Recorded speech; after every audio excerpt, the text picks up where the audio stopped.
Yeah. So we're gonna be starting off with the Xenoblade 3 Direct, and then we're gonna have some fun with with the more fuck, I'm tired. Gonna be having some fun with more marketplace later. How's it going? I'm looking forward to this direct, my guy. It's gonna be great. I'm super stoked for this game. So I guess let's just get into it.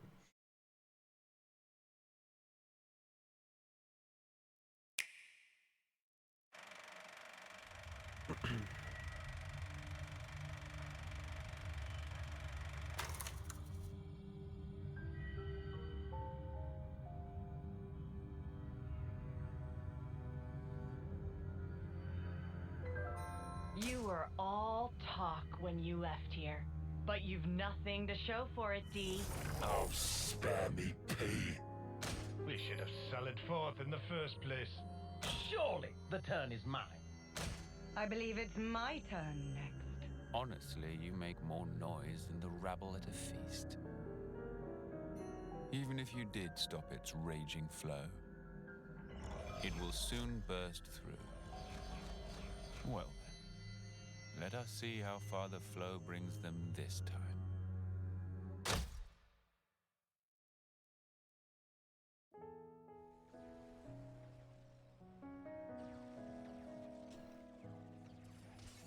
We each have a lifespan of 10 years. We call them terms. Life begins with our first term and ends at the close of our 10th. Victory! And over the course of those 10 years, we fight continually. What kind of pep talk is that? Of course we're gonna survive. I've thought about this a lot. About what I can achieve. What I'll leave behind. Then I think of tomorrow and the tremors are back. Will I see the same faces when I wake? Will I even be around to see them? Oh, we got high NT, Get boys. ready. Now, the enemy is before you. Chase them to the ends of the world. Unchecked, Ouroboros will lead this world to ruin. You must be erased. These soldiers will nourish me, and we can always grow plenty more. Stop toying with Did somebody say everyone's Zanza? lives!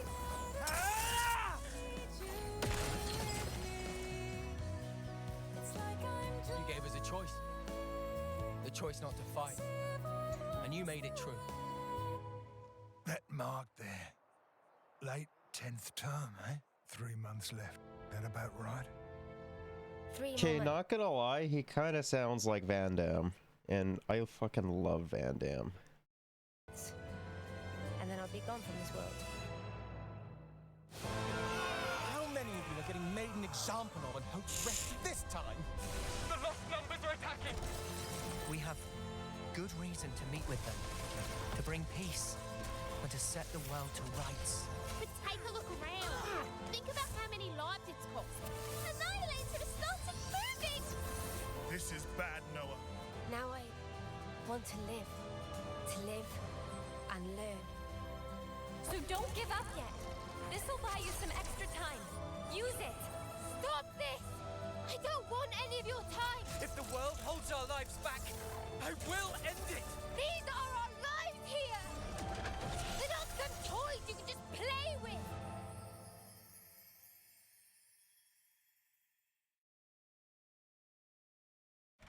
It is fate. Many have tried. But none have ever managed to escape its flow. Not gonna lie, he kind of reminds me of Lelouch from Cold Geass. What is it they need to stay alive? Water? Food? Certainly. But what we need most is life itself. Taking each other's lives, which with the taken flames becoming your own in turn. This is the world of Ionios. The nations of Kevis and Agnes and their grisly conflict stand in contrast to its natural splendor. All this killing for the sake of filling one's own flame clock. From the moment of birth, fighting is all the people of Ionios learn. Okay, so they kind of remind me like the machines that they have of for their flame clocks. It kind of reminds me a lot of the faced Mechon from Xenoblade 1. Their fate leads to everyone's destruction. Their lifespans are a mere 10 years, surviving on the battlefield, fulfilling that 10-year lifespan of service, Melly. and receiving a homecoming ceremony in front of their queen is the highest honor.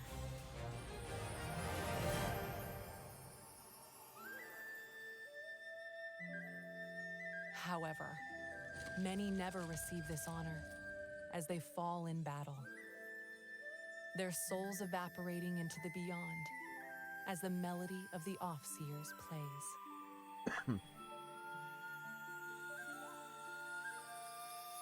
She lives forever, but like Melly was half Homs, half Hyentia, which prevented story events from happening to her, unlike her brother.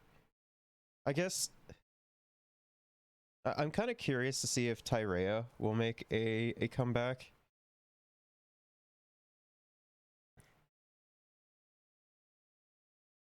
But no, I do think that since she doesn't have yeah, I hope she does too.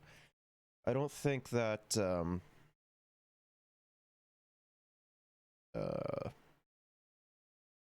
I don't think that Millie would live forever. I think she'd live for a long time, but due to her Holmes half-blood, I think she die eventually. And then like story reasons of why the Hyentia would have lasted forever. That's another thing, but you know, Melly wasn't pure blood. Wait, number 9 on trending? Hell yeah, brother.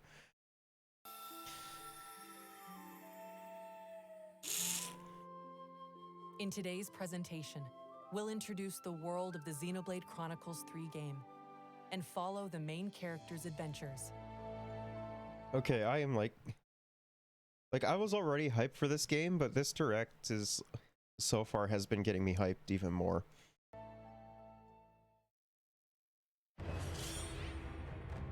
The main characters.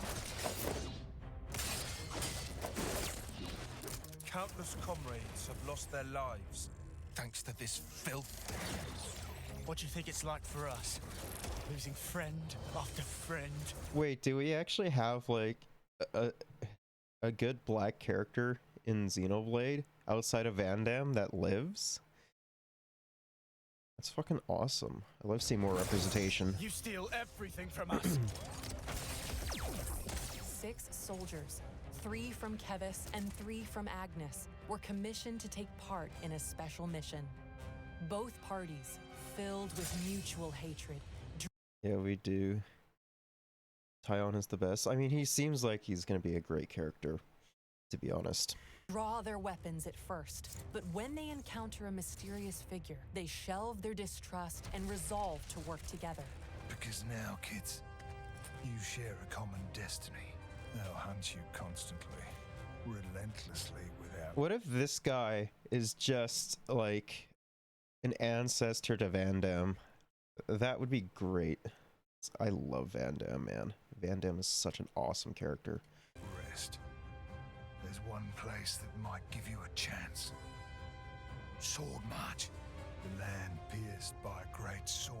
Okay, come on. That looks like Mechonis sword. Like, let's be real.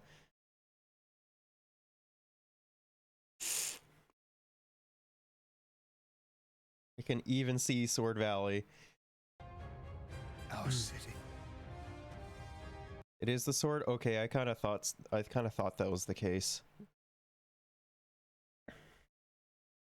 Because it looks very similar to Mechonis sword. Defeat the real enemy and restore the world to order.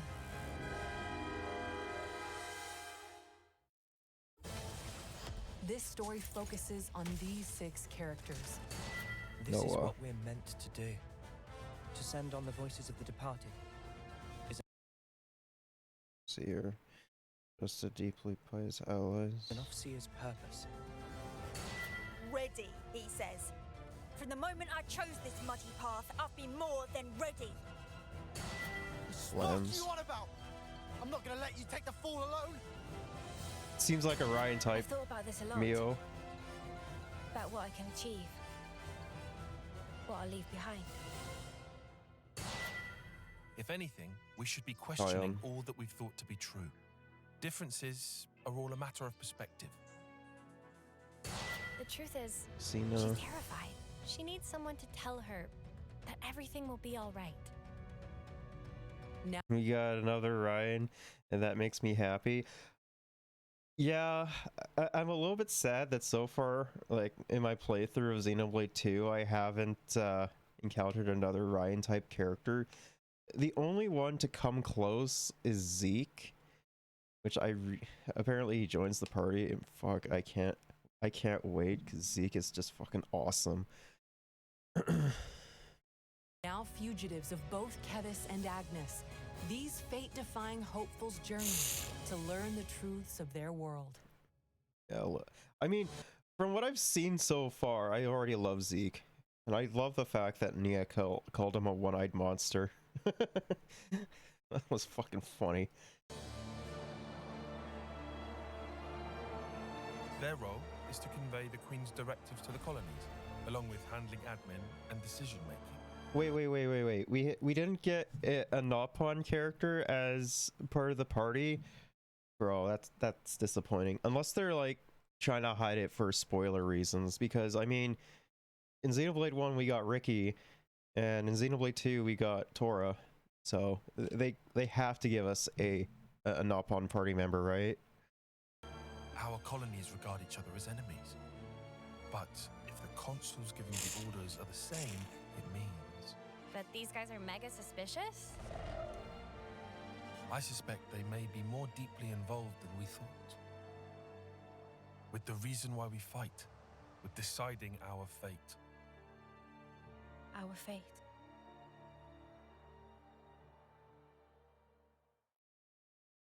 Honestly, like, it seems like the antagonist motives are fairly similar to Zanza's. Because Zanza had the same motives, it seems like. Oh, we get to see the world. So hot. Keep it together now, Mimi. Hey, look! There! Mimi, look! It's water! There's an oasis! Water? Water! She perked up fairly quickly.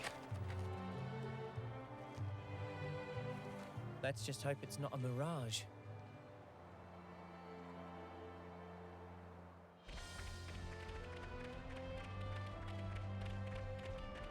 Ionios is host to various landscapes, Bro, all filled with surreal War Plains is coming back? Oh man, that makes me excited. I can't wait to see Immovable Gonzalez again. geography to explore and diverse wildlife to encounter. RFC. Like the lands they inhabit, the wild creatures here range from docile to dangerous.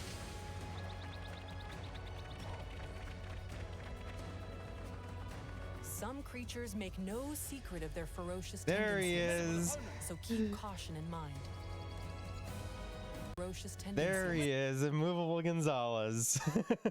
He has to be a part of every mainstream Xenoblade game. So keep caution in mind. You'll also encounter the Hell yeah. soldiers of Kevus and Agnes who continue to fight throughout the land. Colonies serve as the base camp for both nations.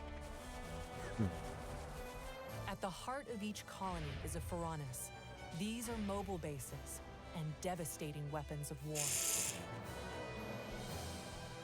Seek out these colonies to shop.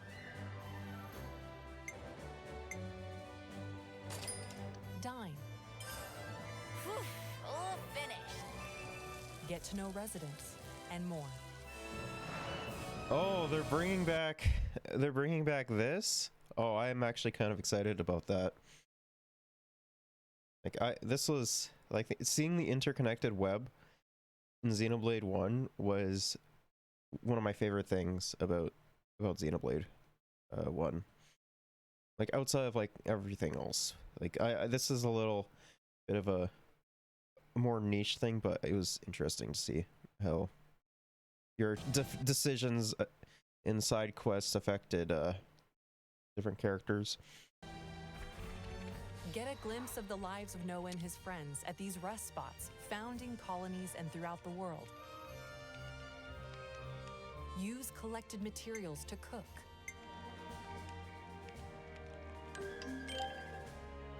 Craft gems to strengthen your abilities.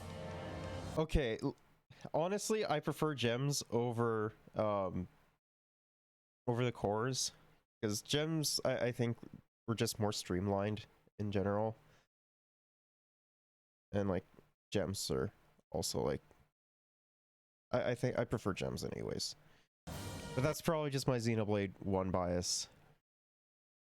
Looks good to me. I think we'll find this useful. And discuss information you hear about from residents to take on new quests.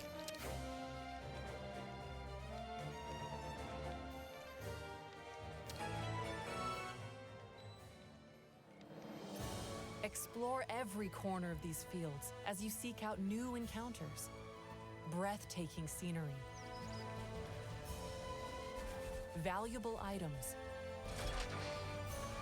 And ferocious monsters. Level 100. Enjoy the world and fulfill your wanderlust at your own pace.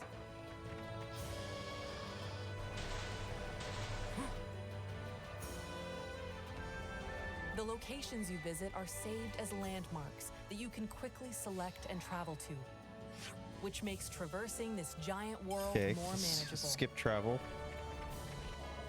By enabling a navigation feature, you can set a course for your next destination without fear of losing your way.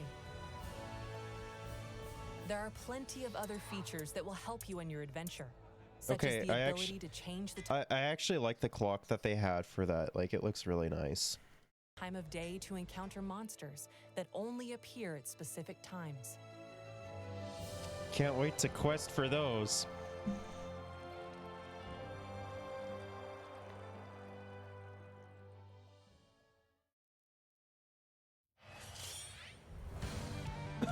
All right, let's see what the battle mechanics are. I'm kind of curious to see if it's gonna follow the more Xenoblade 1 approach, or if it's gonna be a more Xenoblade 2 approach, or a mixture of both. Draw his attention for me. Uni! Cover fire! Leave it to me! Tyon! Zeta! We need you too! Understood. Just say when, guys! Thanks, everyone. I'll count down from 3. 3, 2, 1. Let's go!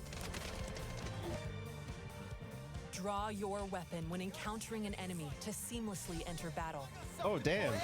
Make your You get the approach to attack entire party. automatically. Then, harness powerful That's nice. abilities called arts to strive for victory. Arts have a variety of effects. Some can throw opponents off balance.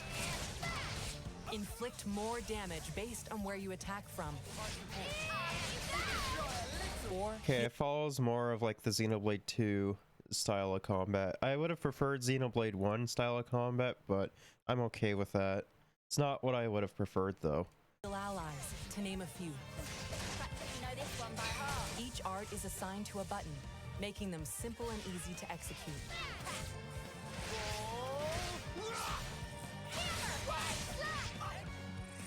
Each character takes on a specific role during battle.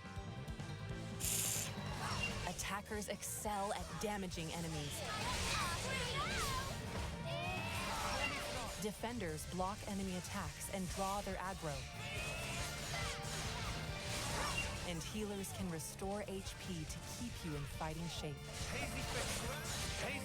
Each character playing their role effectively is a key point to battling. You can freely swap the character you control at any time.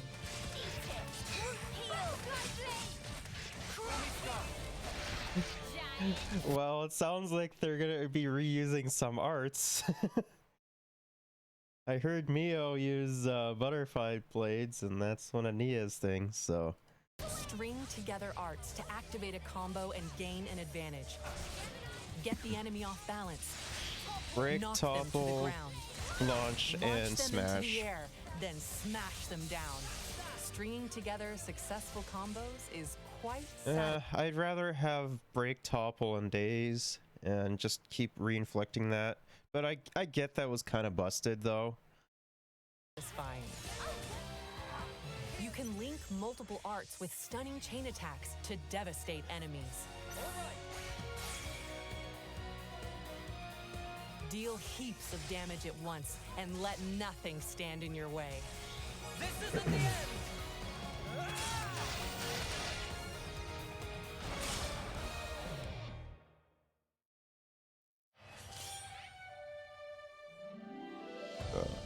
Excuse me. What is it? An icon just popped up over your head.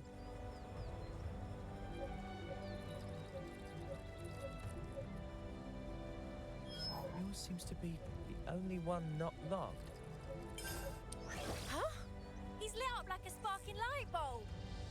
I've never used this kind of blade before, but all the techniques I can use with it are flashing before my eyes. Each character in your party has a class that influences how they battle. Don't know how this is even working, but cool. Each class has its own attributes. Sword fighter. Lead the fight with this well-balanced attacker class. Zephyr. Evade attacks and unleash powerful counters. Medic Gunner. Restore allies' HP and strengthen their abilities from a position of safety. Stormy Sky. Efficient healing. Tactician. Disrupt enemies and support allies using paper talismans called Mondo. Okay, I have a feeling though that I'm gonna play the hell out of Tyon, because he seems like such an interesting like class archetype, and like I think his playstyle is gonna suit me like a lot. Heavy Guard. Wield massive weapons to defend allies and draw enemy aggro. Ogre. Crush enemy defenses with massive power. Your class can also be changed to match that of your allies. Spend time learning multiple classes for a well-rounded team. Well, that's interesting. Experience earned on the battlefield increases your class rank and lets you learn Master Arts, a set of beneficial arts that can be added to a different class. White Slash! With Master Arts, even your defender can take a moment to heal their allies. The more arts and combat strategies you wield, the easier it'll be to blaze through battles. Stay on guard for now. Also, by combining compatible arts, you can unleash fusion art attacks that combine the effects of two arts into one. That's interesting. Oh, Air Slash. Yeah, they're definitely reusing some arts, boys.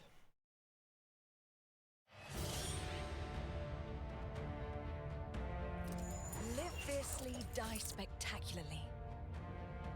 That's how I want the battlefield of my life to be.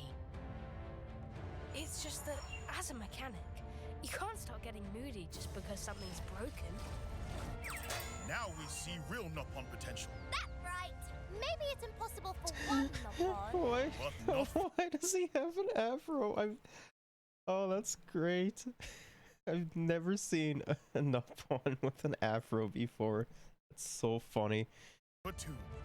I just wish I wasn't such a weakling. Okay, I like her design. I can't run away from my responsibility. Doing this. I do like what's her name's design. I'm a really big fan of like Oni inspired characters, so of course I think I'm gonna like her as a character. Same as everyone around you. It's always the same outcome. Following the playbook to the letter is hardly a strategy. Whoever goes up against me, they're getting crushed. I wish that Gray was more like accurate to Shinobi, because I think that like Shinobi did use guns, yes, but like he's still giving a lot away. Of Ionios called heroes can lend their arms and aptitude to your team as a 7th party member.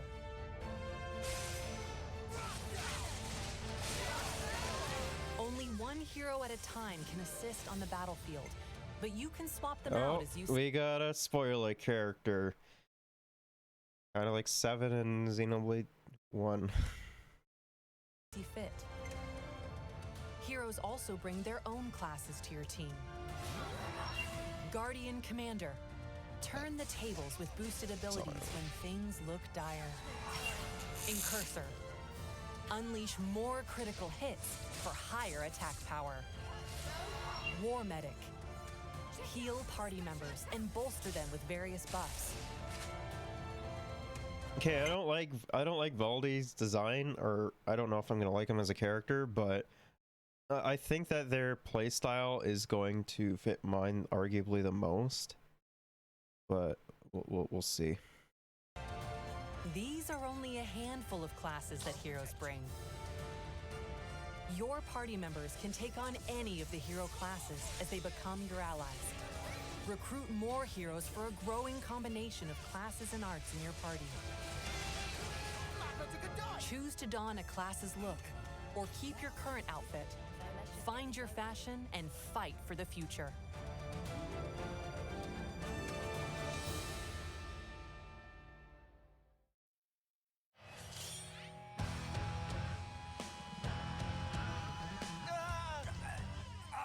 What is that thing?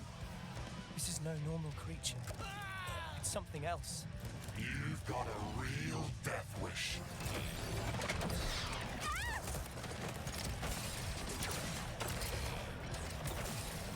Get out the way. You're just slowing me down. The nerve on this guy. One down. Good start. It's not over yet.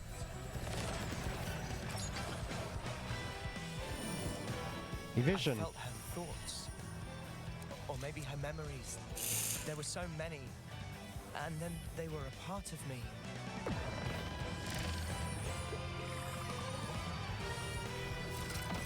By joining together in battle through interlinking, 2 characters in your party can fuse into a fiercely powerful form known as an Ouroboros.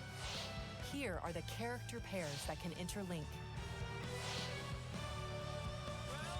Transform into this fearsome fusion by interlinking during combat. Clear out the battlefield by using Mighty Ouroboros arts before time is up and the interlink deactivates.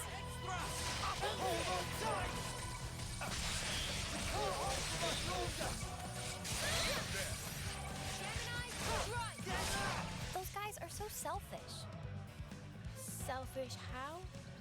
You know what I mean. Oh, my eye. Every time we interlink, they're the ones taking the lead. So you'd prefer to take the reins? I just want to do more. Like, pull my weight. You know? Lance, come with me! I'm all set! Despite being a single body, Men are the worst. Ouroboros Hell is yeah, controlled by true, only brother. one of the two characters. Swap between them to modify the form and arts of the Ouroboros to fit your approach.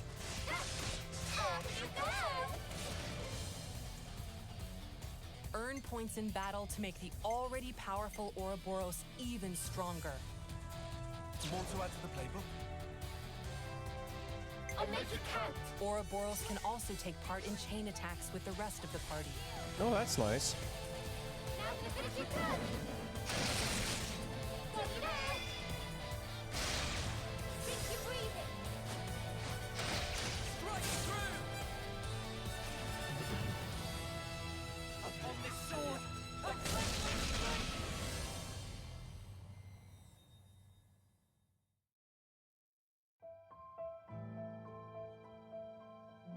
We were sworn enemies once, and yet we all share the will to live in the now.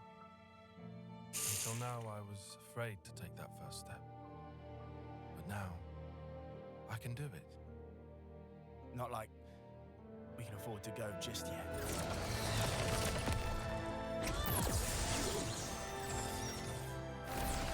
So now, I ain't afraid. Yeah, I'll keep going. While my flame still flickers to the bitter end. But I'm gonna change. Both me and this world. We'll build it for ourselves. A world with the freedom to choose.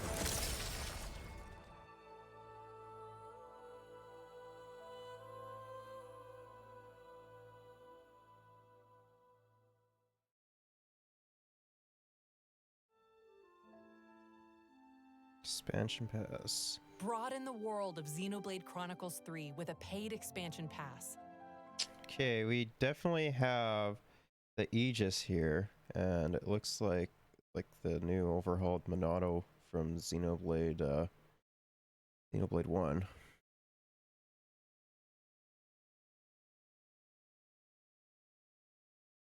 And then the burn sword.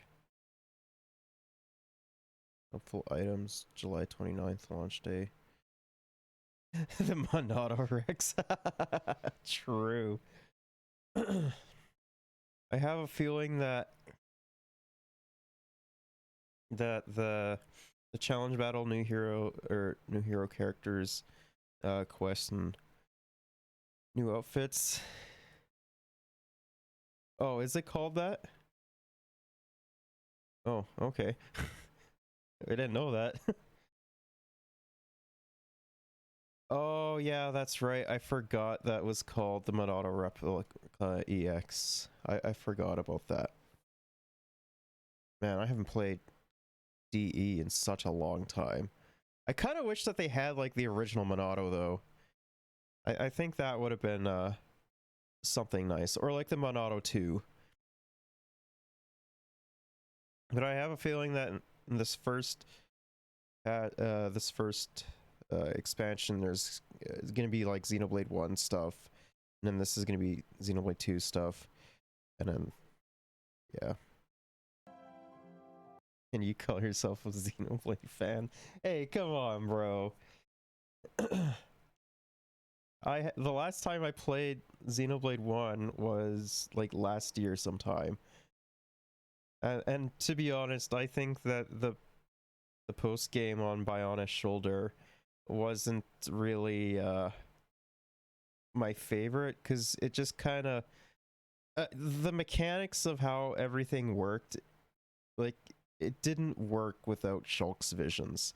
Like if Shulk still had his visions, like I understand for like story wise it makes sense.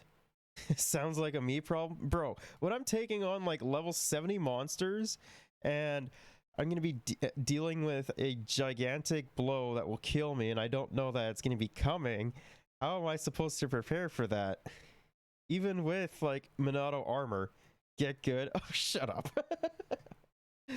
Even with Monado armor, like it's still hard, bro. You can get the additional content shown here. Xenoblade Chronicles 3 is compatible with amiibo figures. Tap any— Alright, so here's my main question. What will the Shulk amiibo give us, and what will the Pyramithra amiibo get us? They better give us something, something good. amiibo to acquire helpful in-game items for your adventure. Tap the Yep, Shulk Shulk. amiibo to change a character's sword to appear as the Monado. Okay, there's where the Monado was hiding. It was hiding behind... it was hiding behind this stupid paywall. I sure hope you have a Shulk amiibo, my guy. Fortunately, I have two. When using Noah's sword fighter class. You don't? Well, if it's like a one-time thing, I guess I could probably like lend you one. Xenoblade Chronicles. Okay, but what will Pyramithra give us? Will it be like the different forms of the Aegis when it comes to the blade? Economy? Hell yeah. Provided it's like a one-time thing. Because if it's not a one-time thing, like Shulk is a very expensive amiibo. Chronicles 3 launches July 29th.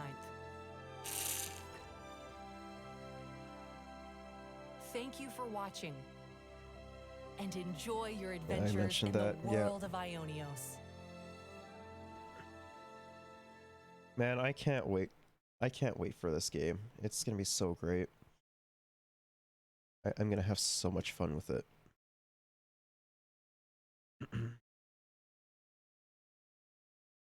So, yeah.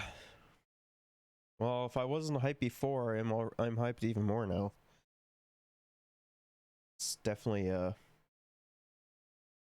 fun thing. Okay, so I wanted to watch this because this came up.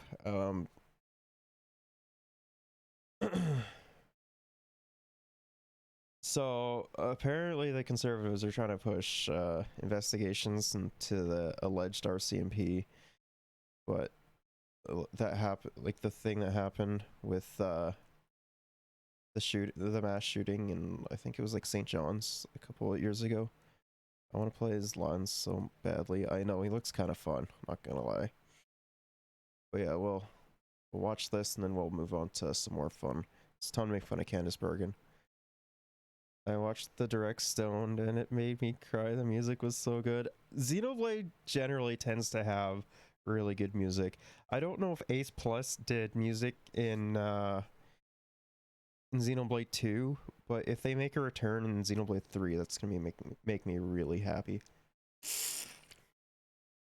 The RCMP to reveal certain information.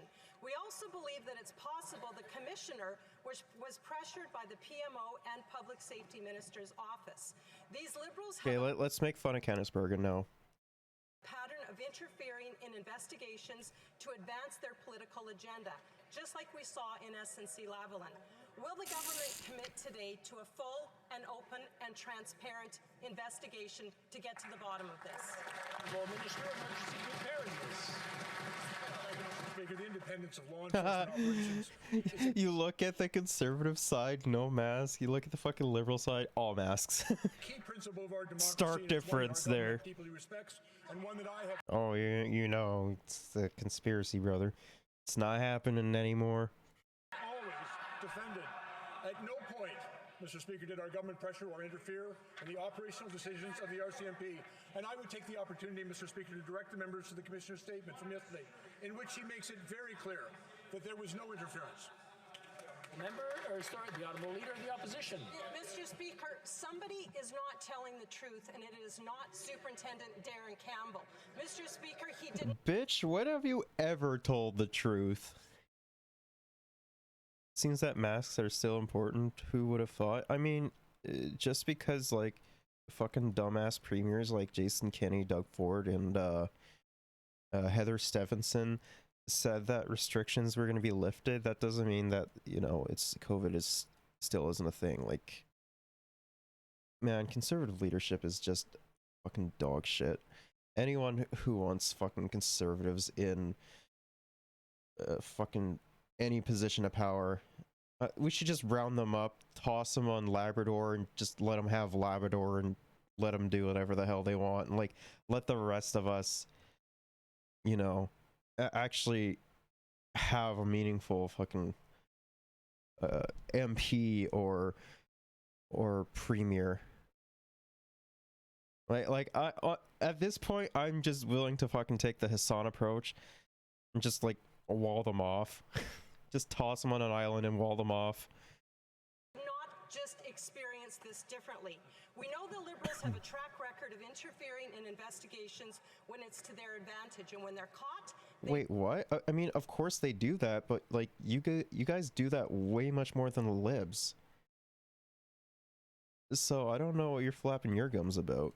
Deny, then they deflect, and then they blame. Because like, remember when like they wanted whenever the Trudeau government wanted transparency on who, on which MPs in the Conservative Party were vaccinated or not, and like the Conservatives didn't even want to do that. Like they block so much shit in general. Like I don't understand why they're like just bitching about it.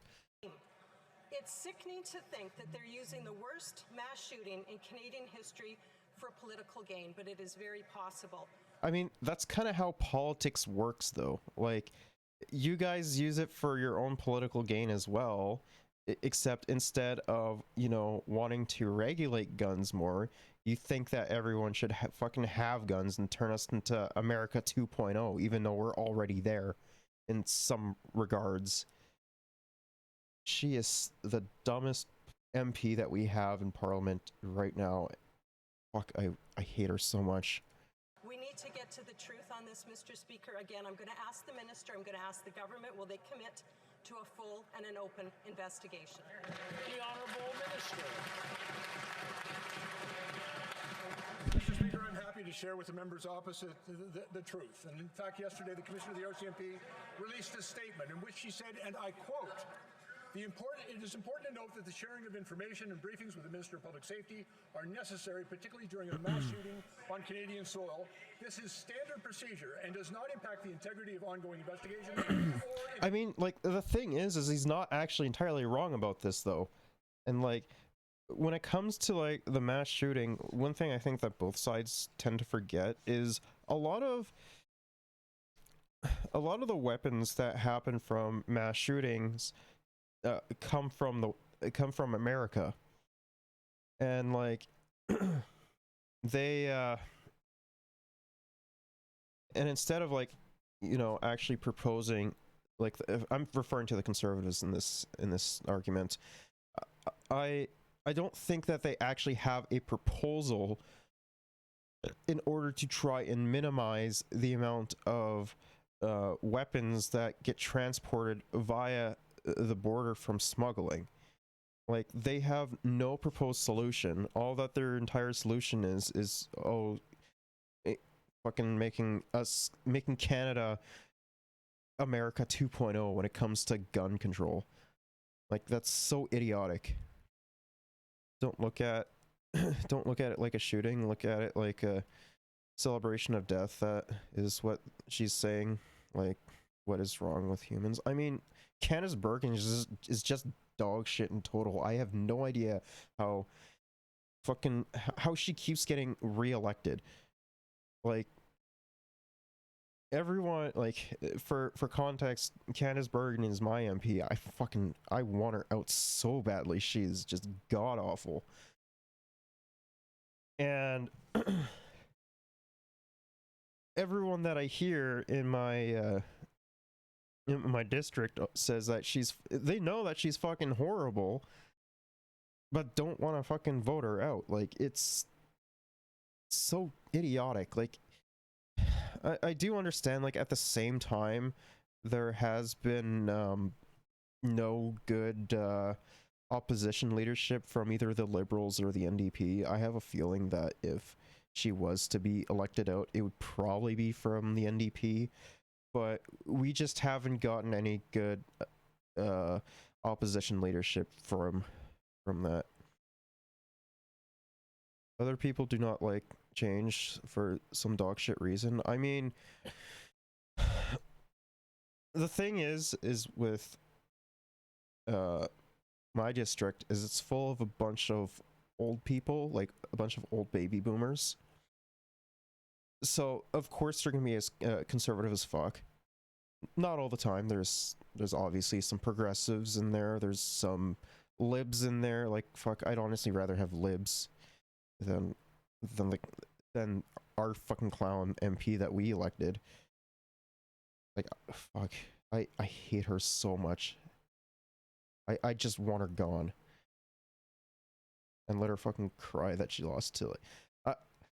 I honestly think that when it comes down to it, I think that if the NDP ran like either ran like a fucking socialist or even like a communist, and like they actually got themselves out there, because I didn't even know who the fuck my NDP leader, my NDP representative that was running was until like 2 days before, because he did like no promotion and everything, because like understandably like it's not a good place to run. But that isn't necessarily the case. I myself have been able to change a lot of people's minds on a lot of issues, say like universal housing, UBI, which I honestly think UBI is dog shit, but it's significantly better than what we have right now.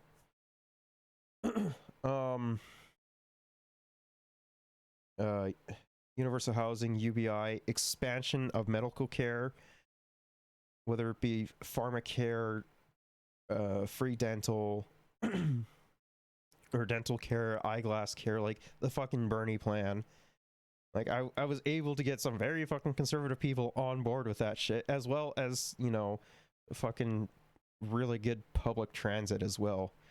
Because I point to like even fucking Europe, which is, there's a bunch of Euro dumbasses, to be honest. But like they're smarter than we are. Can we just vote a dog into office? I feel a dog would be better, make a better argument. I mean, honestly, yeah, and they'd probably be more likable too, and like their term would be up a lot faster than than the fucking old bags we have in Parliament now. Like I'd rather have a fucking I'd rather have like a fucking steel rod in Parliament than fucking Candace Bergen. Because, I mean, they're probably just as smart as each other, to be honest with you. I got my vote? You got my vote for what? Like, if I was to run?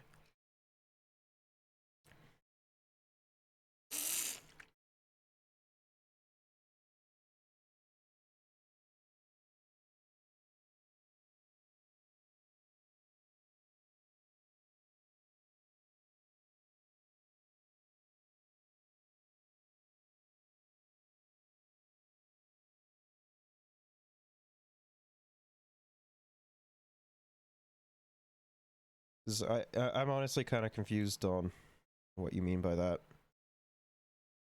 Yeah, because all the healthcare stuff. I mean, it's not just the healthcare stuff that that I want.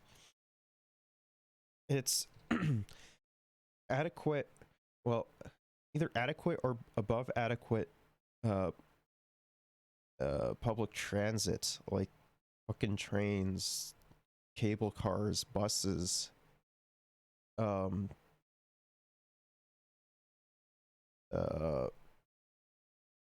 as well as having a place where all Canadians can call home without having the fear of getting evicted, and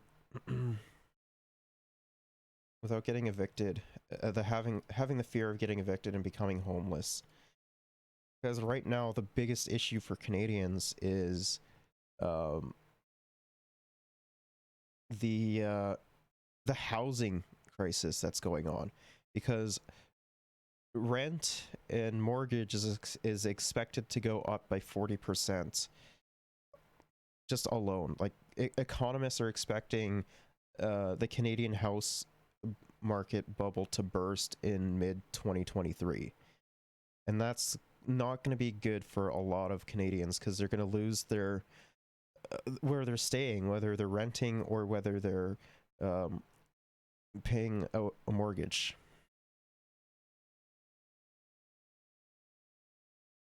Transportation, that whole appeal, yeah. I mean, like if you look at like even what Europe has when it comes to public transit, like they're just so much better when it comes to that than we are. Like, I mean, yeah, sure, you have some subways and shit in like Toronto, but that doesn't matter. Like, it's granted it's better than what America has, but that's a very low bar to set. It's just frustrating to see the liberals having no backbone to fucking do anything. I can't expect much from the conservatives because they're just dog shit all around.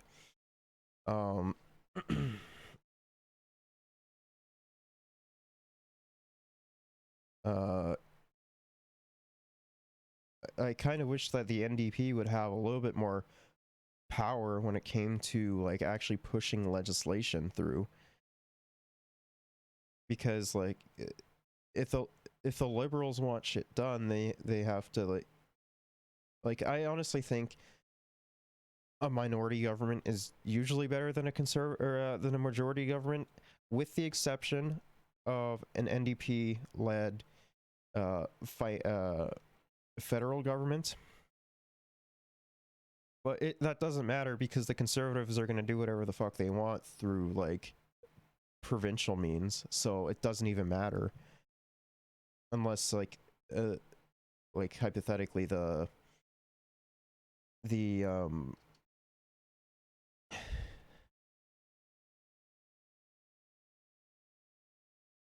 unless the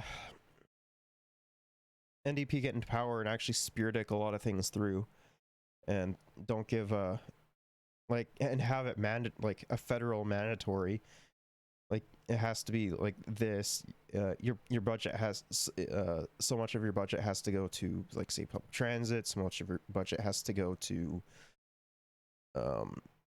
improving healthcare, because like I don't know if anyone's been keeping up with what's been going to Saskatchewan, but the Saskatchewan premier has been privatizing some aspects of their healthcare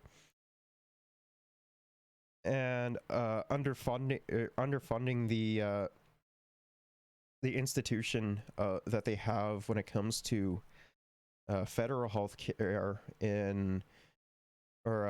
universal healthcare in Saskatchewan, and blames it on and blames the public healthcare system, not having enough funding or not being funded enough in order to, get what they need done. I wonder why, because, you're like the fucking premier is underfunding the underfunding the national healthcare system, as well as fucking complaining that it's not getting the results that he wants. I wonder why. Maybe cutting maybe cutting funding to services like healthcare is not a good idea. Like the Saskatchewan premier is one of the dumbest premiers that we have. Not as dumb as Heather Stephenson. She is completely brain dead, and she is the most despised premier in all of Canada. Like, honestly, I honestly think Pallister had more brains than she did, and he was still very unpopular. It's kind of like conservative politicians are very unpopular.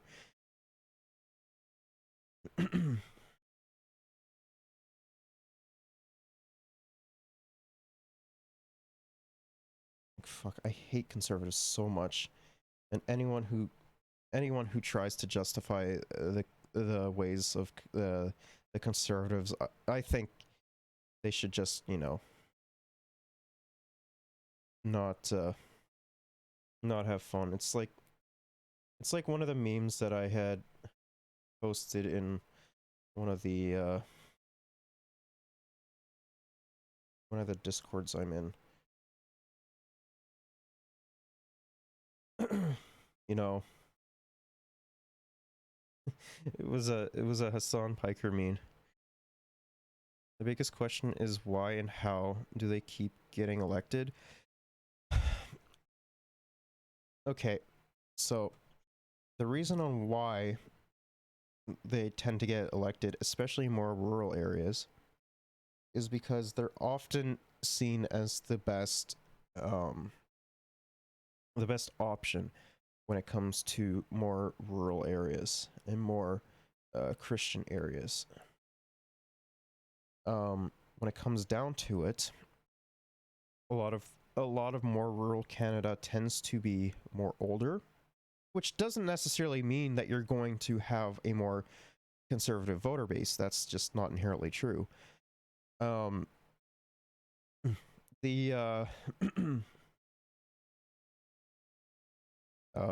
it comes down to it, they try and say that, you know, they're on the side of the working class, they're the best option when it comes down to it. We're gonna listen to you and take care of your woes and everything, which they never fucking do. All that's a load of bullshit. And, you know, it's just fucking stupid. But a lot of that does also have to come from a lot of the baby boomer mentality that they have, that older people generally have. When it comes down to that, they tend to, you know, only think about themselves and like their fucking yacht business, or not yacht business, their fucking like car trading business or whatever the fuck. Like, it's so stupid. Like, I understand why they vote that way, because like no opposition actually gives them gives rural Canadians a reason to vote for them, because like the Liberals don't even like put a facade on, like say that they actually fucking care about rural Canadians. I know the NDP does a little, but like everything else, like understandably, like it hasn't really been too good for rural Canadians. So understandably they're going to be very fucking angry and whatever, and like, well, if these other parties aren't really giving a shit about me, or at least paying lip service, if they give a shit about me, why should I elect them, right? But the meme that I had shared was Piker, among other things, has called Republicans demons, which, you know, they are. Said that the U.S. police should get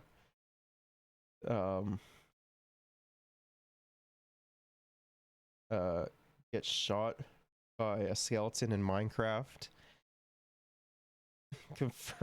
Conservative that conservative family members who support gun rights deserve to be shot by a skeleton in Minecraft as well, and would suck a hero cop's dick to completion. But yeah, like honestly, I think if people want to live in fucking, I don't know, 1882, they should be treated like they want to live in 1882. Like, oh, what's that? You want healthcare? Oh, well, too bad. You have the 1882 mentality. No, you don't get healthcare. Like, it's, the conservatives just piss me off so much. Like,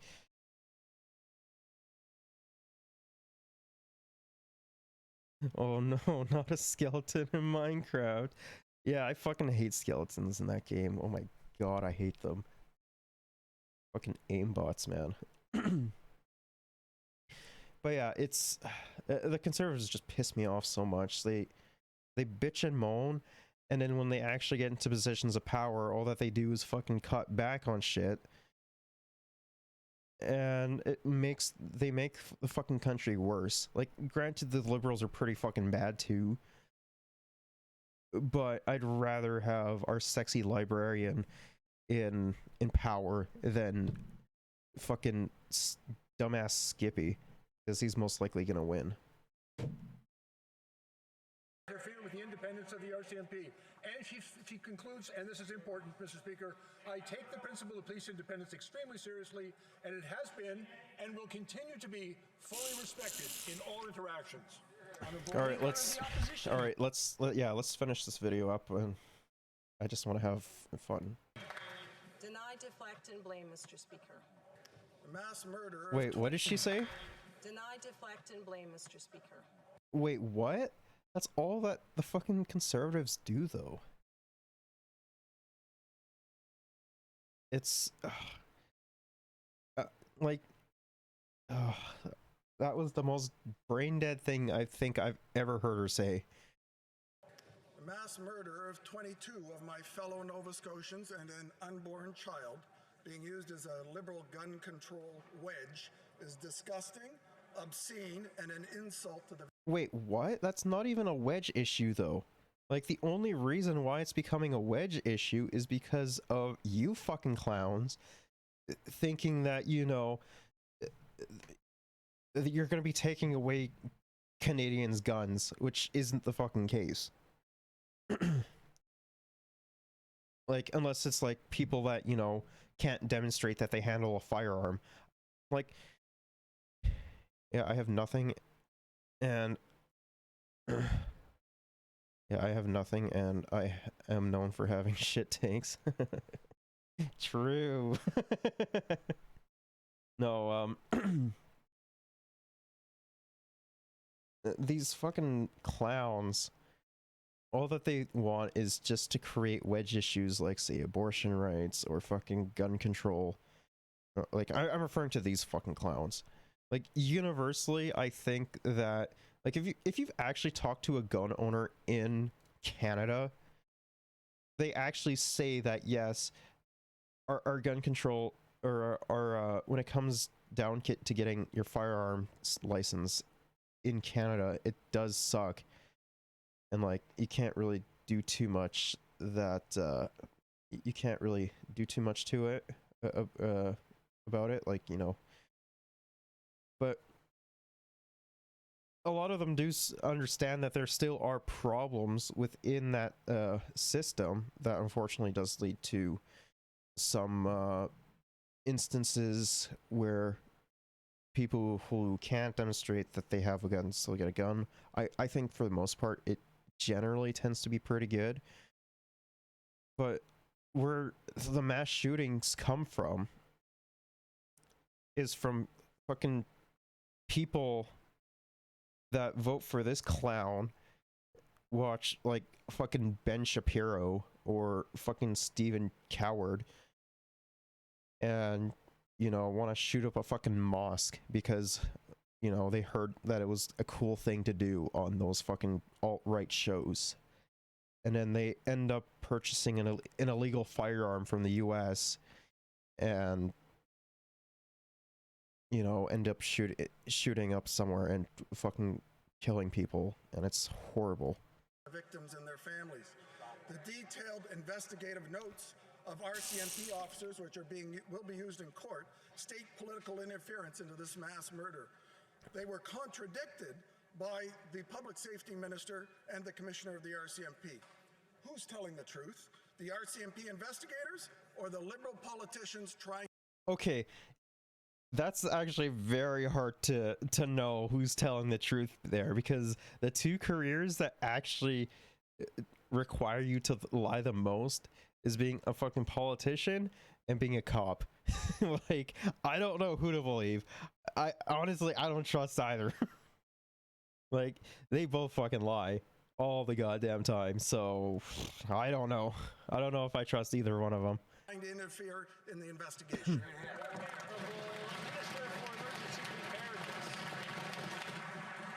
Well, thank you, Mr. Speaker. And I'd like again to direct my honourable colleague to the Commissioner's statement, which I believe speaks for itself. The decision as to what information will be Oh my god, regardless of where fucking conservatives run, or wherever fucking conservatives are on the fucking hierarchy of being a conservative, they always just fucking yell whenever someone else is trying to talk. I say we should just give them the fucking boot. Just completely get rid of the Conservative Party. Trust no one, not even the squid.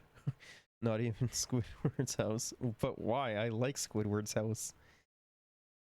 Disclosed regarding any investigation, as well as all operational matters, lies always and solely with the police. I want this guy so badly to snap at the conservatives. Just like shut the fuck up.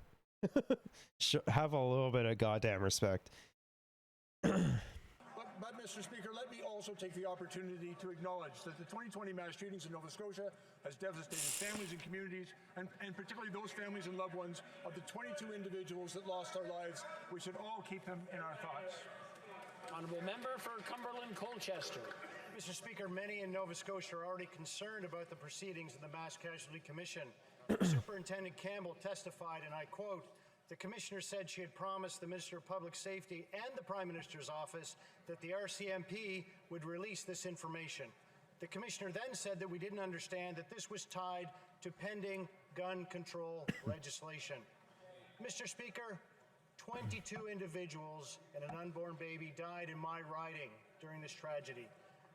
We believe Superintendent Campbell. Does the Minister? I mean, like, that's honestly part of your fault, though, because, like, you're the one that's actively voting against better gun regulation when it comes to things like when it comes down to it. Like, it's just so idiotic. Like, if this guy has a weapon, I think he should not have it. I don't think he's mentally stable enough to have it.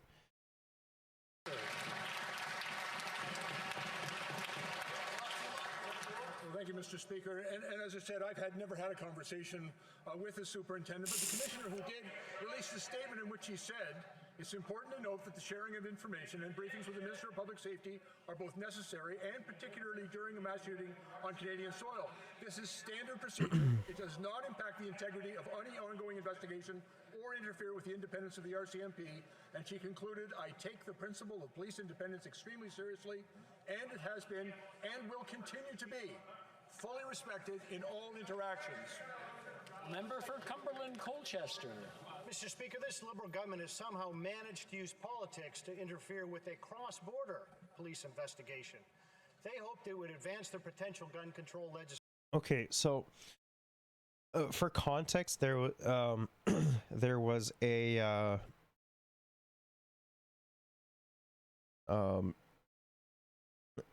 some instances of guns being smuggled across the border, and they had worked together with the US government in order to try and figure out what was going on, like how it happened, as well as what the punishment should be, and if they should be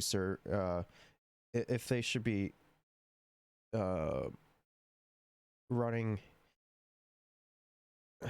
their trial in Canada or in America.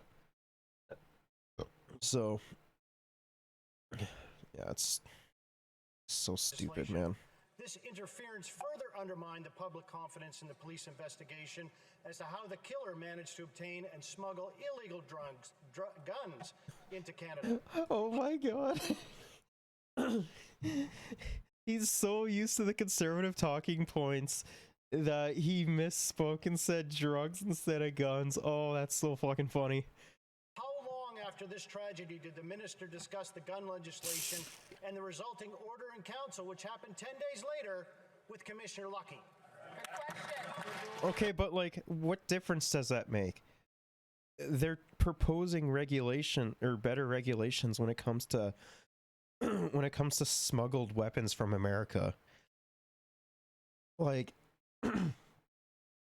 I honestly don't see a problem with that.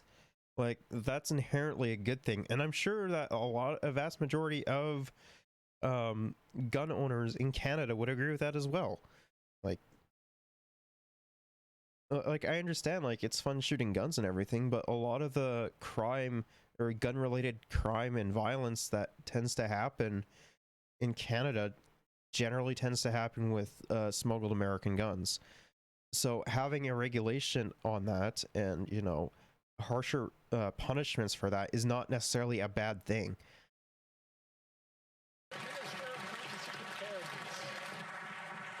Thank you, Mr. Speaker. And I would remind the member that we actually campaigned in 2019 on our promise to Canadians that we would strengthen gun control and that we would ban assault-style rifles.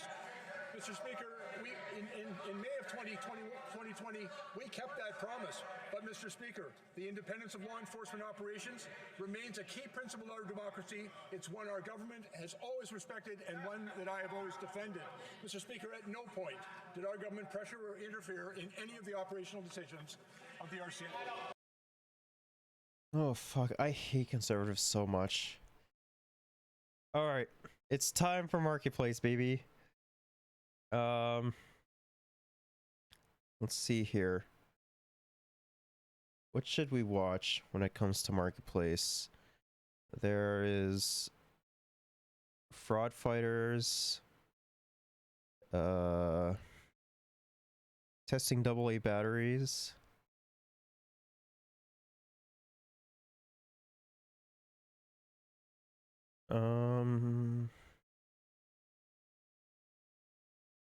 Oh, wasn't there a funny one when it came down to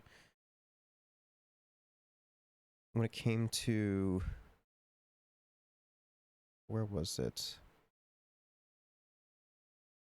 I think we watched that one.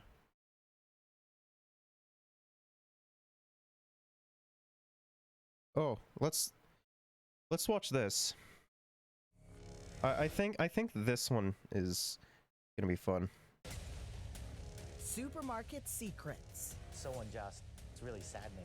From tomato sauces to fresh tomatoes. Inside China. The allegations there about forced labor are not true. 不是真的，不是真的。 The incentive to lie is very high. Your favorite brands, Canada's biggest grocers. That's terrible. That's horrible. What are we really buying into? You can't afford to miss your marketplace. Let's play a game called Find the Legend. The game is simple. All you have to do is find someone that says or does something that gives them a legendary moment. Hell yeah, brother. I really like, I really hope that we get that one guy that was screaming like a lunatic in India. Like, oh, it was so funny, man. I really want to see more of him. We're going across multiple continents to some remote, dangerous parts of the world. The first of many. Hell yeah, brother. In China.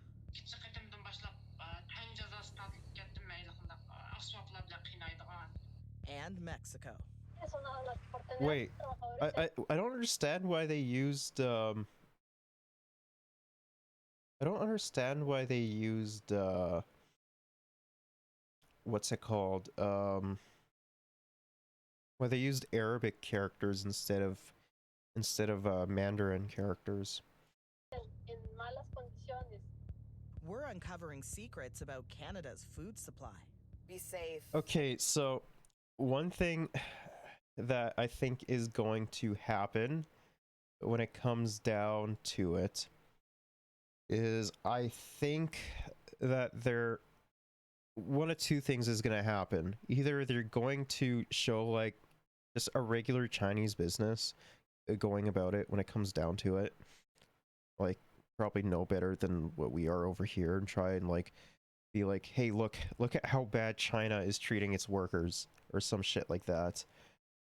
Or they're gonna be like, yeah, no, everything's fine over here, and it's not on China's part, because for the most part, when it comes down to it, China's workers are actually like treated way fucking better than what we are. Like it's crazy, man.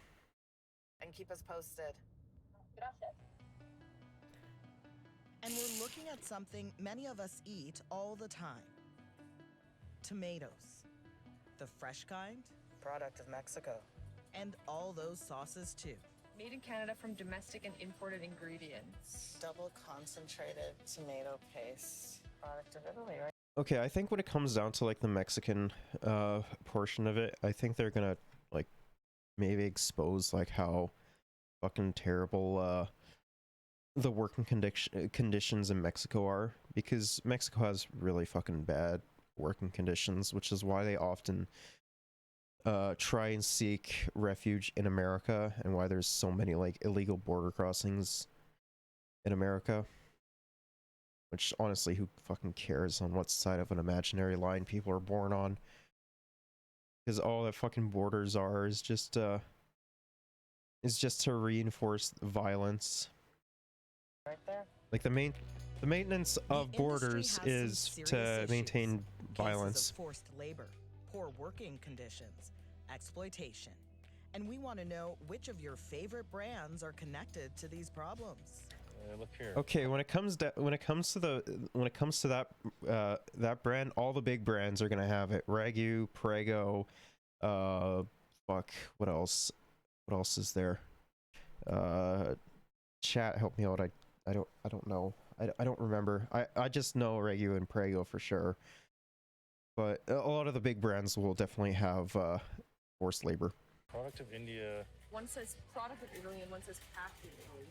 What you see isn't what you get, because the truth is not always on the label. All right. This label's pretty convincing. But first, You grab the tomato. Yeah? And just twist. Oh, wow. Nice. we meet up with Chef Nick Liu. Fuck, could you imagine? Okay, like I had a conversation at work with some coworkers about like fucking when the fucking the lawn situation, and I'm not a pasta sauce expert, damn. But yeah, I was having a conversation about the lawn, the whole lawn thing, like how you have to fucking keep your lawn cut and everything. I would fucking rather have like a massive garden when it comes down to it, like for my lawn, than having fucking like turf grass. Because like we went into detail a lot about fucking grass, brother. I was not expecting to learn that much about grass. It was wild. But yeah, I would rather have something like this and then like not only use it for myself but also give some to like some of my neighbors as well. Try that. Yeah, fresh. He cares deeply. You remember that very well. I mean, no one expected to learn. No one expected like a 30-minute video on, or a 30-minute learning experience on just grass alone. Solarpunk for the win.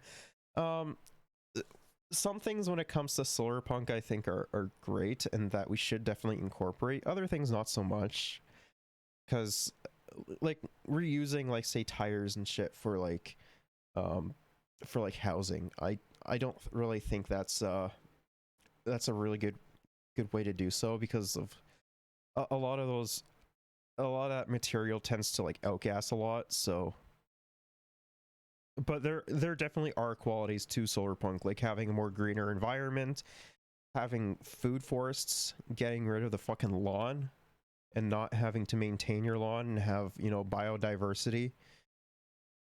Like it's fucking great. About where his food comes from. Why is it important to have tomatoes go from garden right to table? You're shopping at a grocery store, you don't know where things are coming from. He picks them, packs them, and incorporates them into the menu at his restaurant, Dilo. There you go. Wow, this looks amazing. I need a moment. Nick only uses his own tomatoes. As a consumer, it's really hard to know, you know, like what you're buying, you know, when it comes to like produce and how the workers are treated. You may not know China happens to be one of the world's biggest producers of tomato paste. But here's what's troubling about that industry.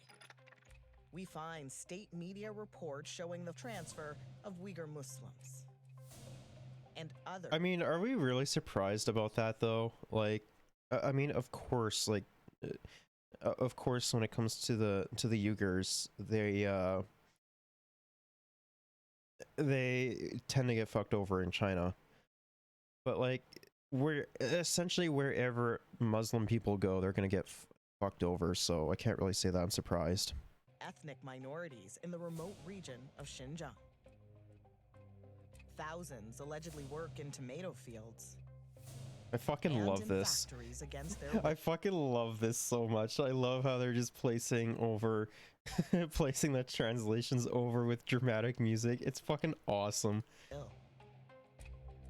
Even though the Chinese government says it's all voluntary. How we already know is that's a forced lie. labor in China's tomato trade? The prevalence is indeed industry-wide. The risk of forced labor is endemic and systemic. Scholar Adrian Zenz has come under fire for his research on China. He says he's being targeted by the Chinese government. Are you worried about your personal risk? I have to be reasonably worried, and we have had to take a basic... Who stands like this? Like, who stands like this when they're with the computer, like, right there? Like, I've never seen someone more stiff in my life. It's fucking wild, man.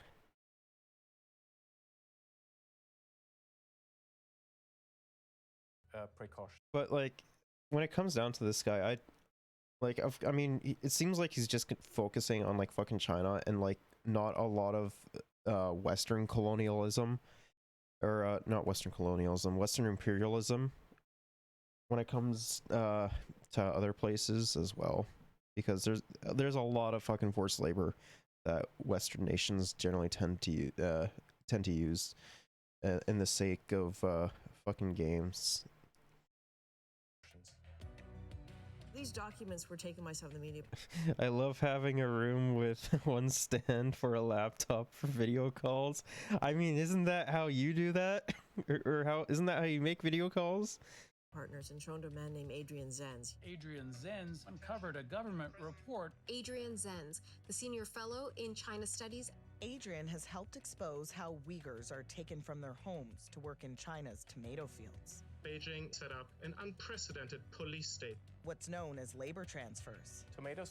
I like how they say that, like, China has a very big police state, which it does.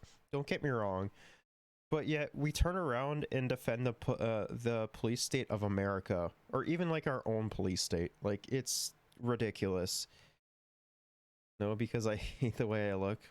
Hey, man, don't put yourself down like that. From Xinjiang are inexpensive, and one of the reasons for that is cheap labor. And those who refuse to work could be sent to internment camps like this. Okay, so when they say internment camps, they mean fucking prisons. When they say death squads, they mean military. Like, I don't understand why they use fucking terms like that. Like, it's just fucking prison. Like, realistically, that's all it is. Like, we can call our fucking prisons internment camps too. I mean, it literally wouldn't change anything. Like, our fucking criminal justice system is awful. I think that Sweden's approach to criminal justice should be the baseline when it comes down to it. One camp survivor told the U.S. Foreign Affairs Committee. I was tortured with an electric stick.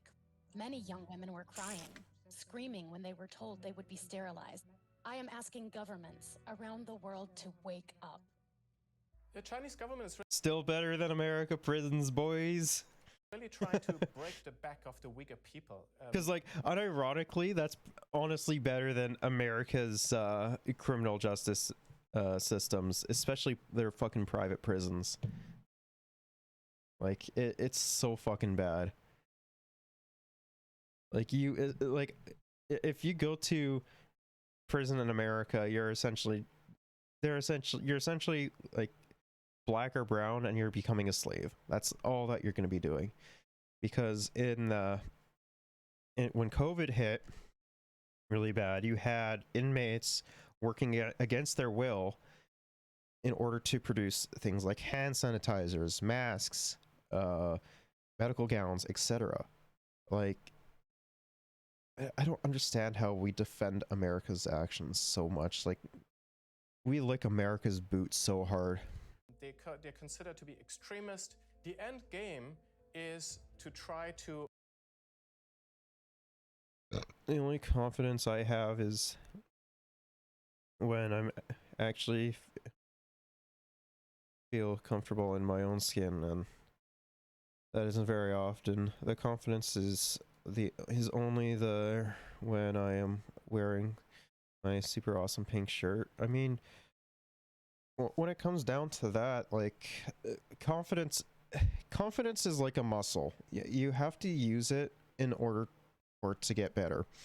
Because if you don't do it, or if you don't use your confidence and like try and build it up, you're not going to get anywhere better. And like in this instance, if like your awesome pink shirt helps you gain confidence, I'd say start off by wearing that a little bit more and like trying to talk to some new people.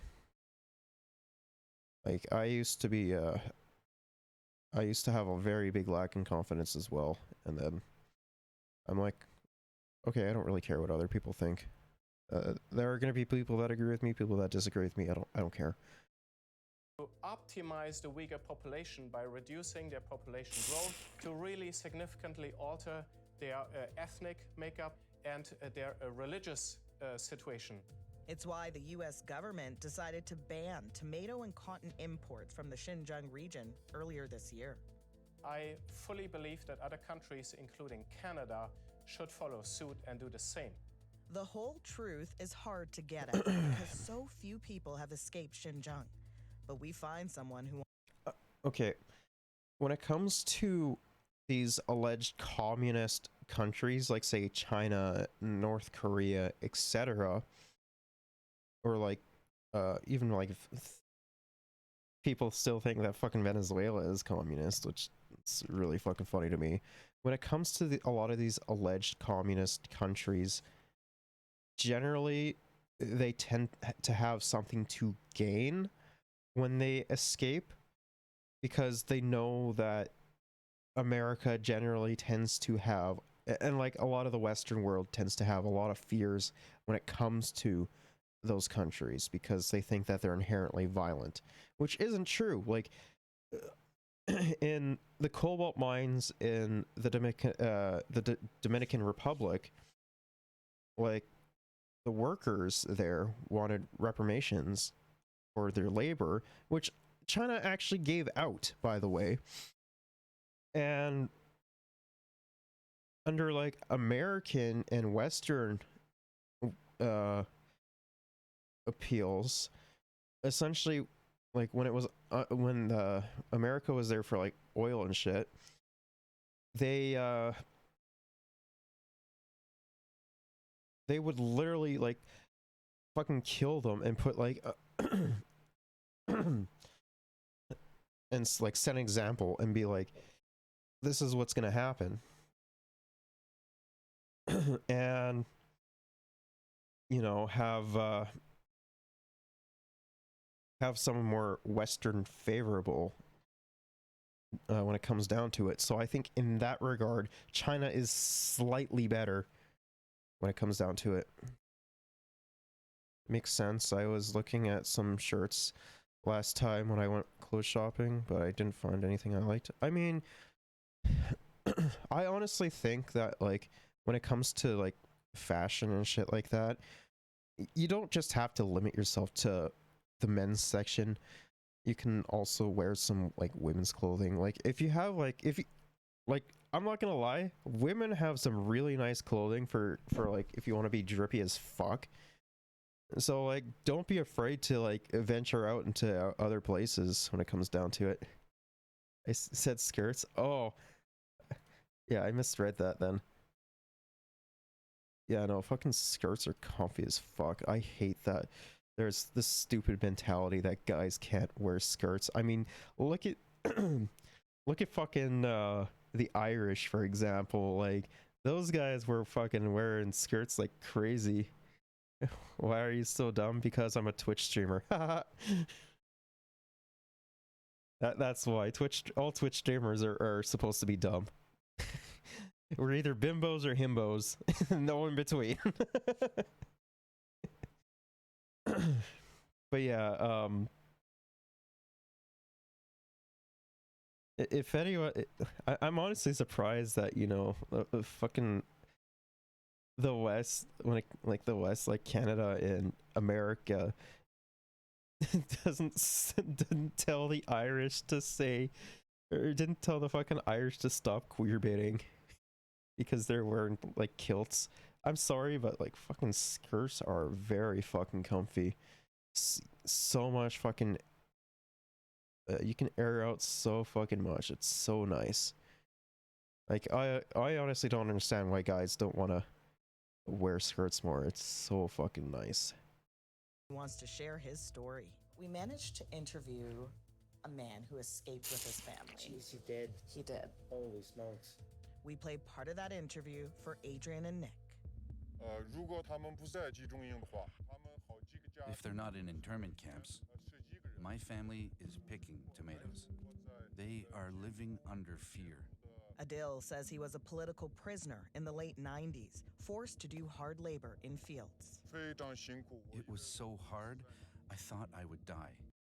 I wanted some that were free flowing, but there weren't any. I mean, you're not gonna generally find too much out here anyways. You'll have to look for some in other areas. We're changing his name and concealing his identity to protect him. They often have to recruit a lot of people to harvest those tomatoes. Most of the time they didn't pay. He says his family back home is under constant threat of losing their land, facing a fine, or even worse. Well, yeah, if you wanna get more, if you wanna have a better experience looking for that kind of stuff, I think going to the city would probably be a little bit better for that. If someone doesn't pay a fine, could they go to jail? Yes, this is very common. Some of your family members were forced to pick tomatoes? Yes. It makes you furious. I mean, it's so unjust. It's really saddening. It's a horrible situation that just shouldn't be happening. The Chinese Communist Party has many ways to torture you. No one can escape their evil hands. This is so powerful, you know, when you research something and you see it, and then a person says it's happening. It's so important. Why is it so hard to hear from Uyghurs and what's going on really in the region? The flow of information is so incredibly controlled. Adrian says grocers need to know more about their supply chains. Companies that use tomato paste really need to take a really hard look.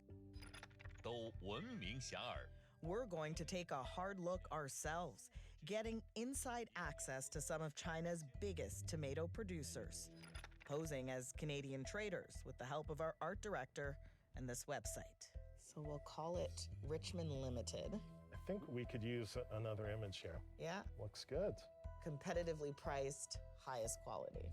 I think those are some key buzzwords. And it looks like it's ready to go.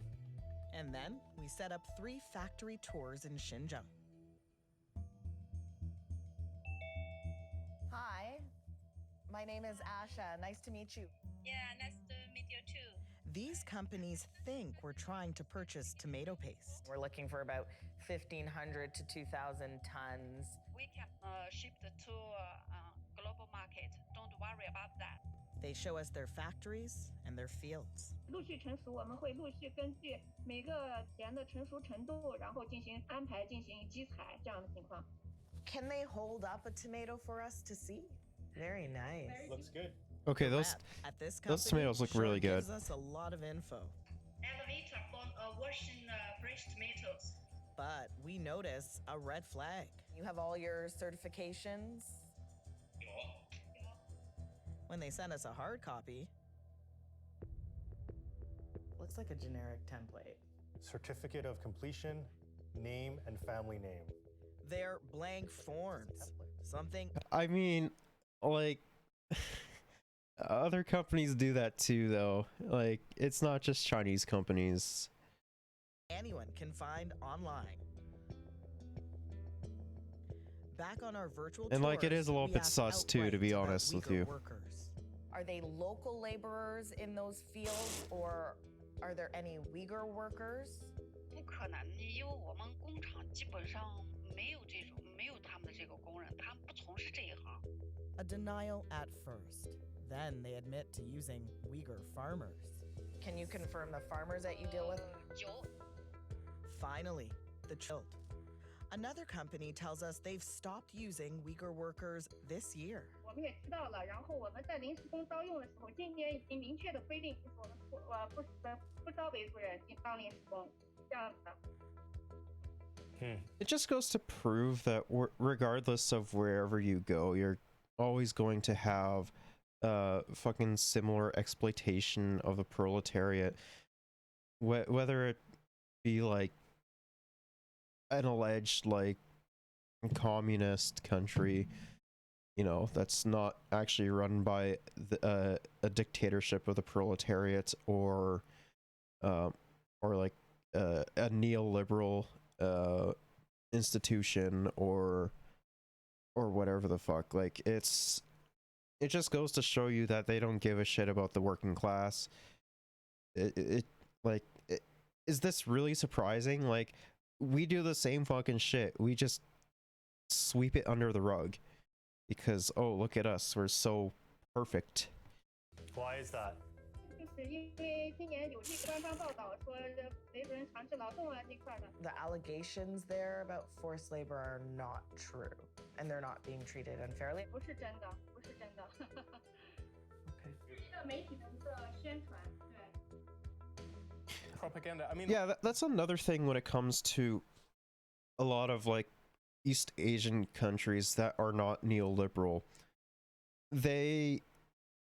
There tends to be a lot of propaganda about that, based off of like there's a really famous one when it came to North Korea. Like, don't get me wrong, I have my problems with North Korea, but like there was like one like speculative article going around in like South Korea, and like a lot of the fucking Western media took that and ran with it and spun it into a lot of anti North Korea propaganda, which literally none of it turned out to be true. I don't exactly remember what it was about though, but it's just fucking disgusting what came of it. what else could they say? There's no way they could say, oh yeah, we have forced labor, right? The government would close them down. You know, these companies who operate in Xinjiang, they actually need to be on good terms with the government. We have documents showing at least 2 of these companies are coordinating the transfer of Uyghurs with Chinese authorities in the name of ethnic unity. The incentive to lie is very high. When we tell these companies we're journalists, they still say they don't use forced labor. And that blank certificate? The company says they didn't trust us. But the question remains, are these companies shipping their tomatoes here? To find out, we obtain exclusive of course they shipping do. records and spend months tracking them. There are thousands and thousands of shipments. Get this. Big brands like Del Monte, Nestle, and Unilever are purchasing Xinjiang tomatoes for their international factories. Honestly, I can't really say that I'm surprised. Like, of course, what did I say? All the big fucking brands would be buying all this for like dirt cheap because of either forced labor or free labor. That, you know, a lot of the violence that they entail comes from. We find these products on store shelves in Canada. But wait, that's from Pakistan, India, and the Philippines. That's not China at all. including Loblaw's own TNT and Walmart. Product of India, Nestle. Product of the Philippines. Unilever, Pakistan. No mention of Chinese tomatoes or Xinjiang. We found all of these in our supermarkets. When I grew up in Germany, we had those brands. We know that Oh, fuck, he's German? I already don't trust him. these 3 companies have ordered tomatoes from Xinjiang. Is that concerning to you? That's much more shocking than anything I would have guessed. Thing is, companies don't have to disclose on the label where the tomatoes are grown. They only have to detail where the tomatoes are packaged. There definitely needs to be something done about... I mean, but that's just common business practice, though. Like, you're not gonna say where the products are from. You're always gonna say packaged in, say, Mexico or Canada or India or Italy or wherever. Like, that doesn't matter. Like, that's just common business practices, and the fact that they're making that out to be a bad thing is pretty sus. Label laws, there's just too much that slides through the cracks. People should be able to be confident in the products that they buy. When we reach out, Del Monte confirms they use Xinjiang tomatoes, but say there's no worker exploitation. Nestle says they follow government regulations, and Unilever declines to comment. But these brands aren't the only ones.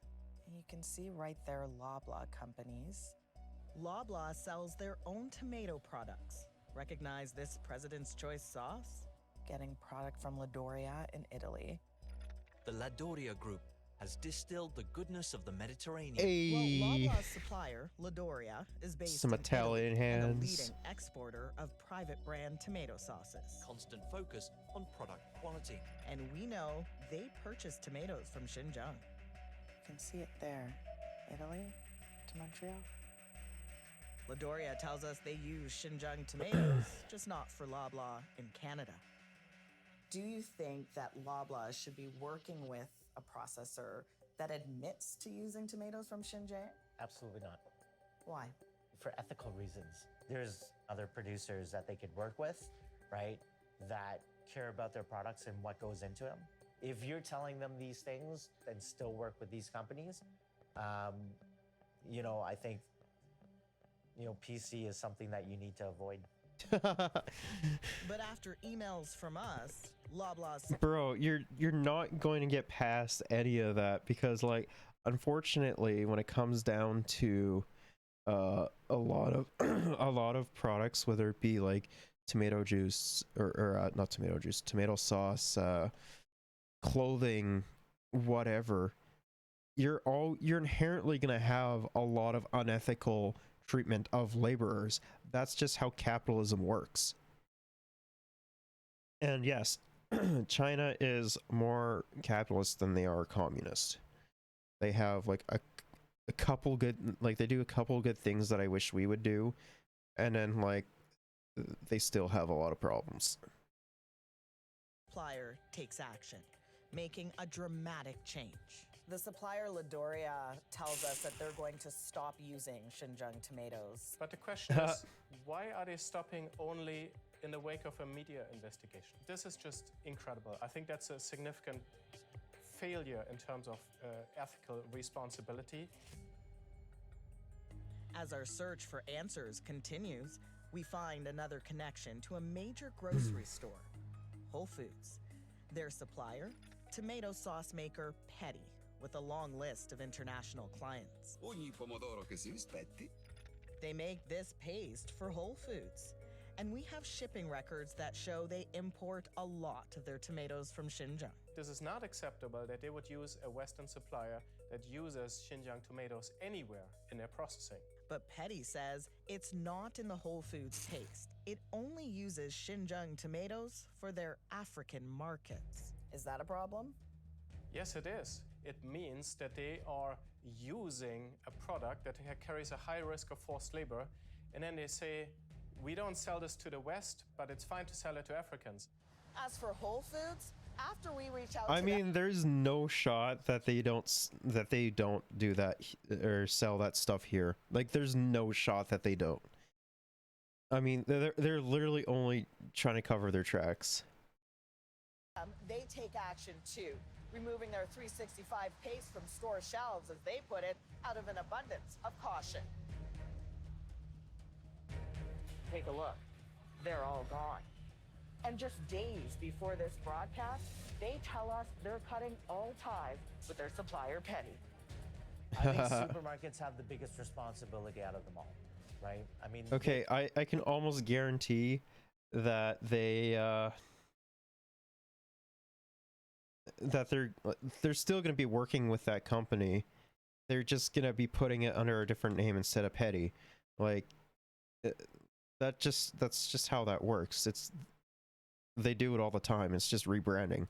they are putting products on their shelves. If they have any type of moral compass, Like look at BP, for example. Like, they changed a lot of their shit over like the last 20 years.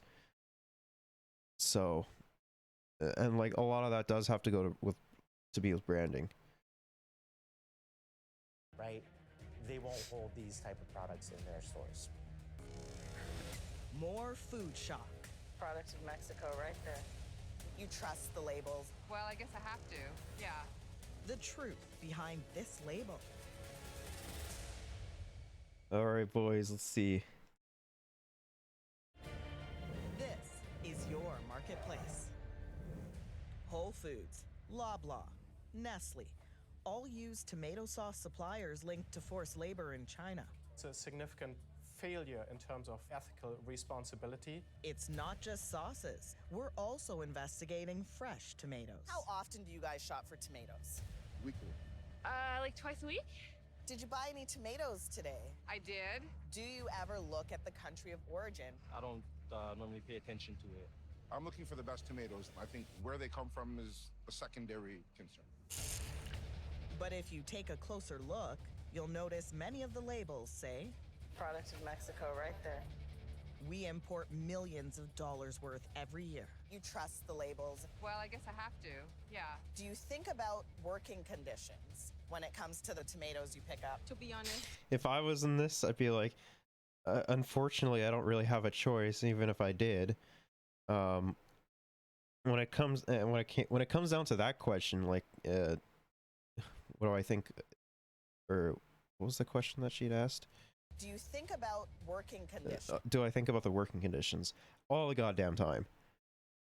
All the goddamn time I think about the working conditions. Because, you know, a lot of the working conditions in these third world countries generally tend to be pretty awful, and they tend to be exploited a lot by companies. So I'd fucking love to be on one of these, man. When it comes to the tomatoes you pick up? To be honest, not often. That might change after you watch this. Hi, Zoraida.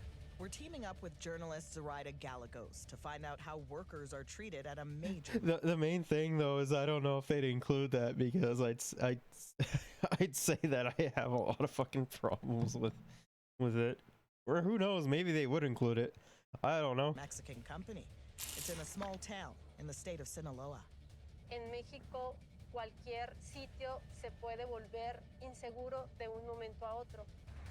A region dominated by one of the most violent drug cartels. The Sinaloa drug cartel seemed to... I wonder who put those drug cartels there. I wonder who did.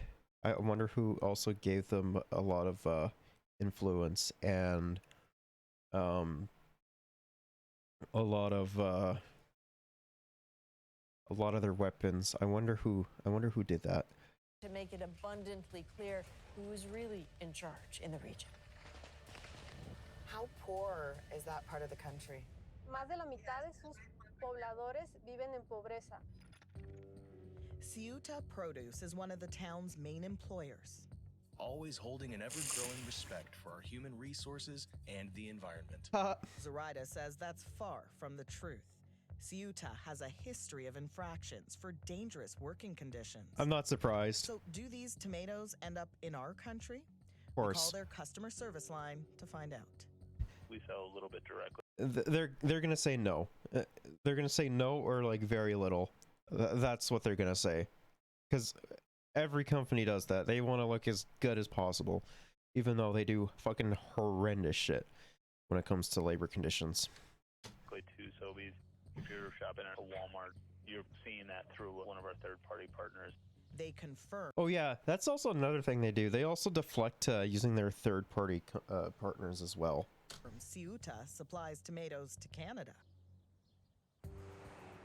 When Zoraida arrives in town, she wants us to meet a field worker willing to speak out. Es una madre soltera, no se les brinda en el caso de las personas que tienen contacto con plaguicidas, no se les brinda el equipo adecuado. Eso nada más que por tener a sus trabajadores en malas condiciones. Zoraida tries to contact her. She's MIA. Fuimos a buscarla a su casa y ella no estaba. Gente le ha de haber dicho que era riesgoso. A few hours later, we find a former Ceuta worker who wants to talk. We meet Alejandro at his home. It's kind of a little bit sus that they couldn't find her. That's not all right. We're concealing his identity because he's scared of retribution. I mean, he worked at the company for decades, picking tomatoes. The whole day, we had to collect 50 to 55 bucket loads. When it gets really sunny, we're out in the heat. Cutting tomatoes all day, that's tough. That's difficult. When you lived on site, were there bed bugs and rats? It's happened. And just listen to employees who speak to us off camera. They say the company is failing to protect them from pesticides. I mean, I'm not surprised. Like, fuck. We have that problem here, except that it generally tends to happen to poor communities, which generally tends to be like black and brown and indigenous.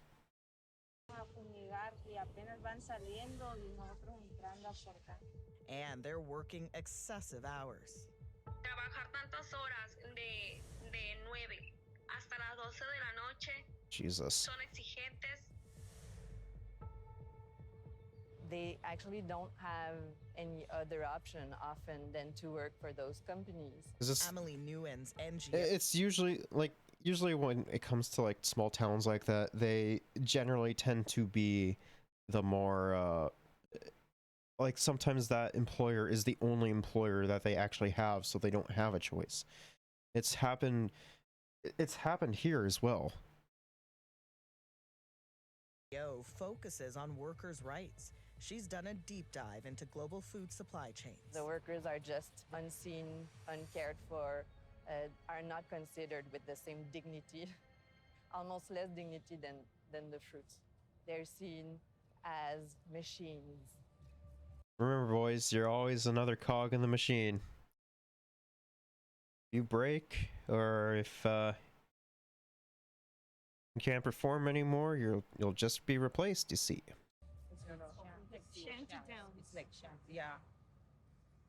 That's terrible. That's horrible. We're making salads like it's nothing.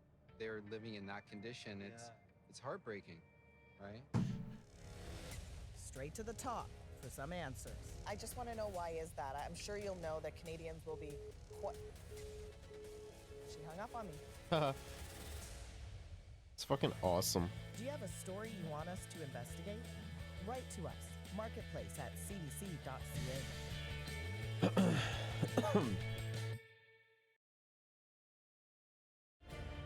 This is your marketplace.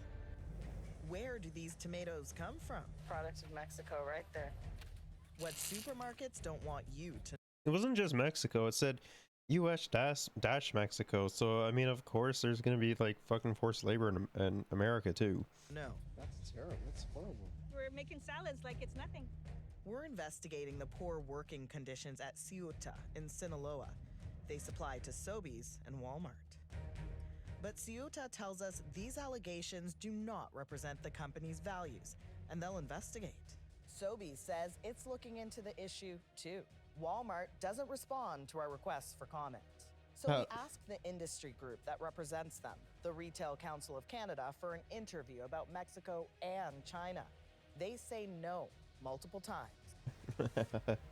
Of course they'd say no. Outside their office. Our producers have been in touch with the Retail Council of Canada for quite a few weeks now, trying to get some kind of response to our investigation into Canada's food supply. We didn't have any comment on that. We think it would be beneficial for the Retail Council of Canada to speak with us on this issue. I don't have a comment at this point in time. Thank you. I just want to know, why is that? I'm sure you'll know that Canadians will be She hung up on me. With no help from the industry, how can we really know what we're buying? I mean, you're not meant to know what you're buying, and the fucking awful working conditions that generally tend to happen when it comes down to it. Great that you took the time as journalists to investigate this issue, but it shouldn't be your responsibility. It should be the responsibility of the supermarkets who make the more profits from the sales of those products. I mean, but they're not going to take responsibility, though. That's the thing. So we need to hold them responsible for poor working conditions in the global south, or even our workers. Like, it's something that has to happen.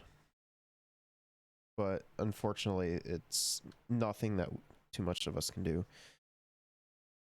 That woman on the phone was like a deer caught in headlights. I mean, of course, like, she knows that there's going to be like a lot of problems when it comes down to that in the like forced labor.